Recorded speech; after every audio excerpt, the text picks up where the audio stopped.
This one's gonna strike a nerve, but you know me. I don't really care. If it needs to be said, I'm gonna say it. So let me give you a little piece of advice. Do your best not to spend so much time complaining and wallowing in pity for experiencing a connection with a narcissist. Okay? It's horrible. I've been there. We'll talk about it in a minute. But the first thing that needs to be done is you need to be able to go inside and say, what about my frequency attracted this person into my life? This is where your life will begin to transform. See, one thing that I've noticed that everybody shares in common who has been involved with and healed from narcissistic abuse is you become a totally different person. You will make quantum leaps in evolution if you allow yourself to heal from it. But if all you do is spend your whole life, boo-hoo, poor pitiful me, look what happened to me, it was so horrible, then at the end of the day, you're not really a whole lot better than them. I've experienced it, okay? Let me tell you just a little bit about my experience.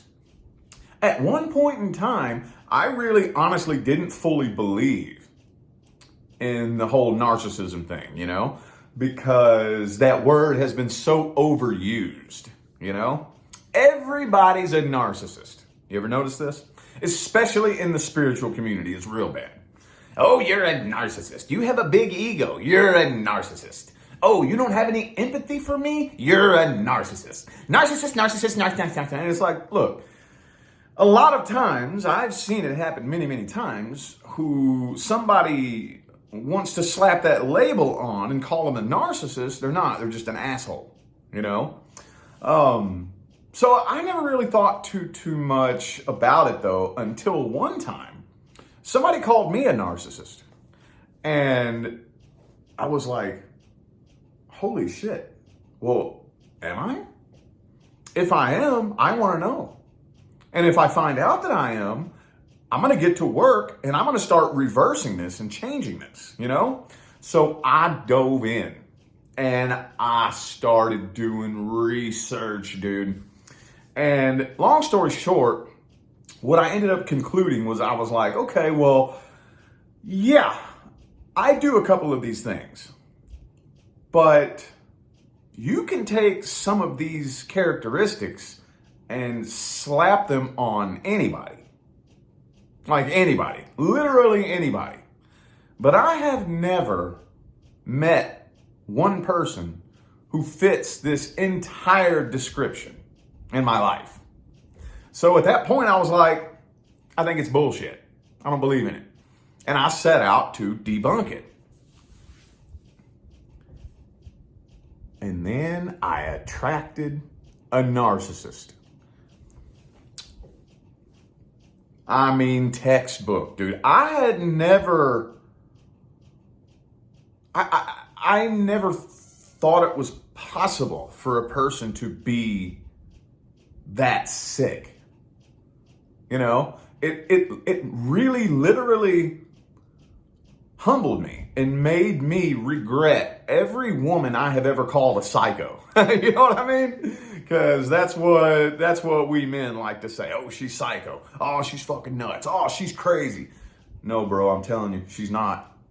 I want to go back. If I could go back to every woman I've ever called a psycho and apologize, I would. You don't know. Psycho. And that word doesn't even do it justice. Sick. Like, that's the word that comes to my mind. And even that's a bit of an undershot. But since that's the only word that really does it justice, sick. Like, sick. Anyway. But the first thing that I did was the same thing that I always do. Well, since I stepped onto my path of healing and evolution, how did I attract that person into my life? Well, back up about 2 weeks before me and this person connected, for the first time in my life, I had to have that conversation with myself that none of us enjoy having. I'm emotionally codependent. I had to admit it to myself. I'm emotionally codependent. You know, I was a very Nine of Pentacles. You know, this is what most people do. Most people are Nine of Pentacles, you know, and they think that makes them independent. But most Nine of Pentacles people are Nine of Cups reversed. And that's exactly what I was doing. And I had to admit that to myself. I'm emotionally codependent. I have a lonely, empty void in my heart, and I feel like I desperately need some kind of relationship to fill that void in my heart. Wow, and I had to admit that to myself.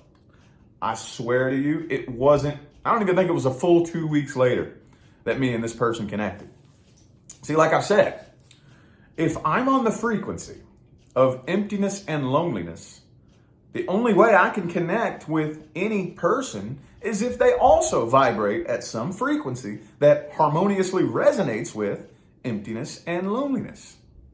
And for those of you who never really thought through, narcissism vibrates and resonates very harmoniously with emptiness and loneliness. Okay, is this making sense? Going inside and saying, how did I attract this? How did I manifest this? And then when you zero in on that broken part of your frequency that attracted or manifested whatever it was that you experienced, and you get to work on it, that is when you see a real, genuine change in your life. That's how it's done. It takes time. It takes time. It's not something that we do overnight. You know, we all wish that you could just go down there and flip a switch and, oh, I'm healed. You know, no, we can't do that. Doesn't quite work that way. But anyway, I just wanted to throw that out there. Like I said, that's going to strike a nerve. But if that just triggered you, I'm talking to you. If that triggered you and pissed you off, you're the one I'm talking to. So anyway, I know at least one person needed to hear that. And as long as one person takes one thing that they heard me say and uses it to totally change their life, then my job is complete. I'm out of here now, y'all. I wish you love, luck, light, and prosperity on your journey. Y'all stay blessed.